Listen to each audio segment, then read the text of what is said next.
Of all the bands compared to Zeppelin from the '80s, I would say Kingdom Come and Whitesnake are probably the 2 biggies, and I'll take Oh, wait, Whitesnake I there was a third one, though. all right. Bon Bonham. Yeah, Bonham. It's funny. I almost feel like because it's Jason's Bonham's band and he's the son of John, it's like it doesn't count, but you're right, they did. They had a great song, Wait for You. Wait for You. Wait for Yeah, You, great song.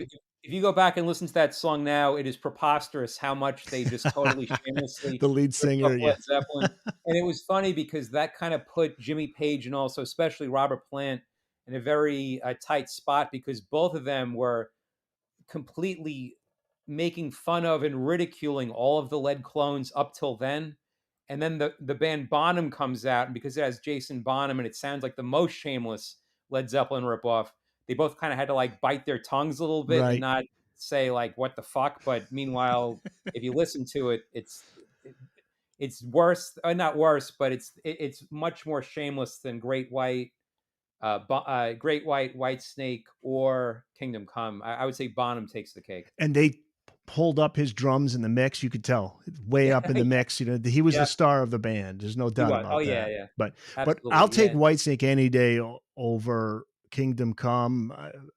I know regardless of Yeah, those who yeah. No, accuse well, covered, honestly, I always one thing I gotta be honest, I'm not a big Whitesnake fan. I mean, I've tried people it's a very popular thing people say is that, "Oh, I don't like the 1987 Whitesnake album, but their earlier things I love." Like, I right. love, Come and Get It and Saints and Sinners are Yep, too those are the early. early ones, they're more, like, Yeah, and, like, straight out I of his tried Deep Purple listening days. yeah, I tried listening to him, and I couldn't get into it, but that said, I love David Coverdale's work with Deep Purple, so Yep. at least I can say that, there is an era of David Coverdale that I am a very big fan of, but Whitesnake just really doesn't do it for me. Did you like Slip of the Tongue with Stevie Vai? Oh, yeah, yeah. No, the thing is, back in the '80s, I listened to a lot of music that now I just can't stand, like, or just it's probably the same with a lot of people. Just you either outgrow stuff or you just, I mean, Whitesnake. When I listen to it now, I just really don't like it at all. But at the time, I loved it. I Right. bought the '87 album. I bought Slip of the Tongue because I was a huge Steve Vai fan. But listening to it now, oh, I can't even make it past a few seconds to Yeah. be honest. Well, Still of the Night has that breakdown that sounds like a Oh, Whole no, Lotta Love, but also Judgment yes, Day off of Slip of the Tongue okay. sounds like Kashmir.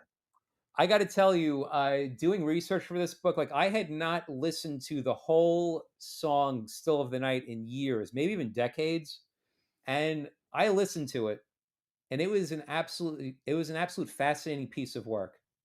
Not for all the right reasons, for all the complete wrong reasons. Yeah. I mean, I could not believe what I was hearing. Number one, I then went back and watched the video, and there's the part where Adrian Vandenberg has a violin bow like Jimmy Page, but Yes. it's not. He's not even really. I can understand if he was playing the violin bow, but it's not even. It's he's just replicating what a orchestra is playing. Yeah. Yeah, It's just what was Robert Plant's nickname for him? David David cover version. Cover Version.